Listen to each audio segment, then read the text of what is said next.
नमस्कार सर्वांना, free learning and fun या आपल्या चॅनलवरती तुम्हा सर्वांचं पुन्हा एकदा खूप खूप स्वागत आहे। आज आपण बघणार आहोत इयत्ता तिसरीतील सप्तरंग पाठ्यपुस्तकामधील कविता नंबर 5 मधमाशी। कवितेचं नाव काय आहे? मधमाशी। तर लगेच चालू करूयात। आपण या व्हिडिओमध्ये पूर्ण कविता बघणार आहोत, त्याचं वाचन, त्याचा अर्थ आणि कविता खालचे सगळे प्रश्न उत्तर। तर सुरू करूयात। कवितेचं नाव आहे मधमाशी। उठुनी सकाळी ती मधमाशी जाते की मध मिळवायासी, थेंबे थेंबे साठवी त्यासी उद्योगी मोठी।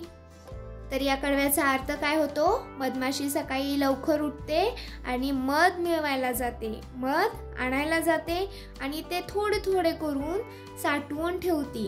आणि ती कशी आहे? मोठी उद्योगी आहे, म्हणजे हार्ड वर्कर, कामसू आहे, कष्टाळू अशी ही मधमाशी आहे। आळस तिजला ठाऊक नाही, सर्व दिवस ती खपते पाही, थंडी ऊन म्हणे ना काही, उद्योगी मोठी। तर याचा अर्थ काय? तिला आळस कसला आहे हे माहित नाही, तिला आळस कसलाय ते माहित नाही। ती सर्व दिवस कष्ट करत राहते, खपत राहते। मग ते ऊन असो किंवा थंडी असो असं काहीही न म्हणता ती एकसारखं काम करत राहते। उद्योगी मोठी म्हणजेच ती अशी कष्टाळू कामसू ती आहे, म्हणून तिला काय म्हणतात? उद्योगी मोठी। गोड गोड मध निपटूनी घेते, थोडा म्हणून मुई न रुसते, साठवून तो जपूनी ठेवते, उद्योगी मोठी। तर याचा अर्थ काय?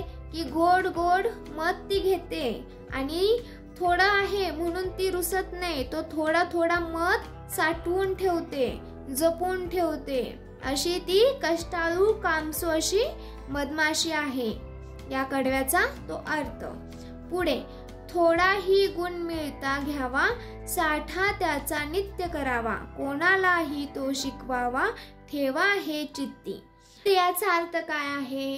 तर मधमाशीपासून आपण शिकलं पाहिजे, म्हणजे मधमाशीप्रमाणे आपण मेहनती असले पाहिजे, तिचे जे चांगले गुण आहेत ते आपल्या जीवनामध्ये उतरवले पाहिजेत आणि इतरांनाही शिकवले पाहिजेत, असा या कडव्याचा अर्थ होतो। पुढे काय आहे?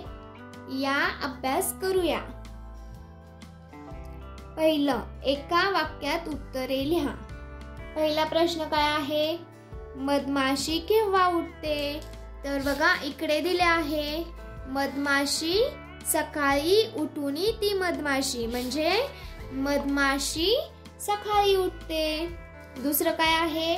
मधमाशीला काय ठाऊक नाही, ते सुद्धा इथं आहे, आळस तिजला ठाऊक नाही। मग उत्तर काय होणार? मधमाशीला आळस ठाऊक नाही। नंतर काय आहे? मध कसा आहे? तर गोड गोड मध, मध गोड आहे।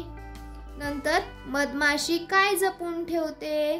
तर मधमाशी याच कडव्यामध्ये त्याचं उत्तर आहे बघा, गोड गोड मध निपटूनी घेते, थोडा म्हणून मुई न रुसते, साठवून ती जपून ठेवते, म्हणजे मध ती जपून ठेवते। मधमाशी काय जपून ठेवते?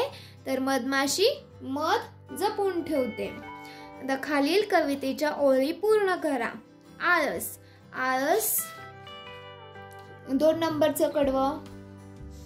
आळस तिजला ठाऊक नाही, सर्व दिवस ती खपते पाही, थंडी ऊन म्हणे ना काही, उद्योगी मोठी।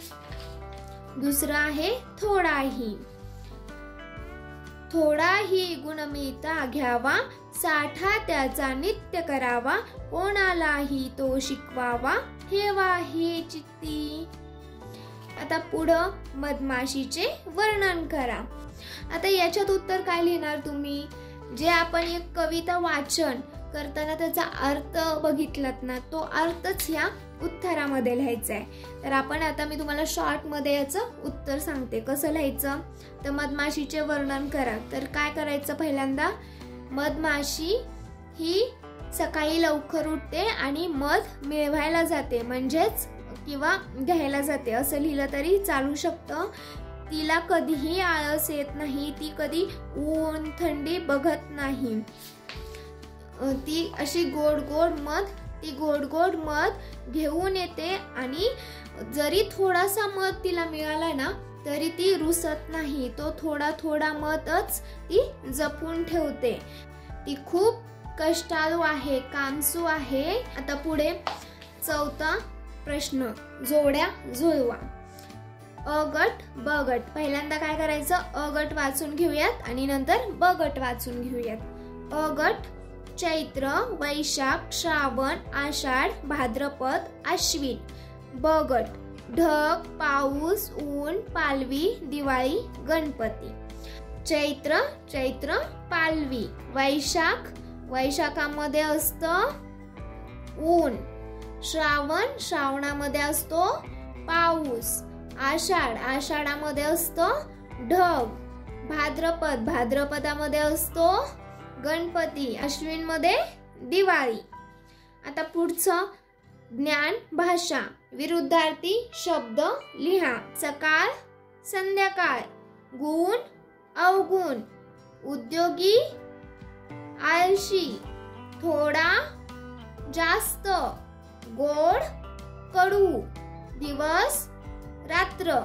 कविता जर तुम्हाला समजली असेल तर व्हिडिओला लाईक करायचे, चॅनलला सबस्क्राईब करायचे आणि मला पुढल्या व्हिडिओमध्ये पुन्हा भेटायचे.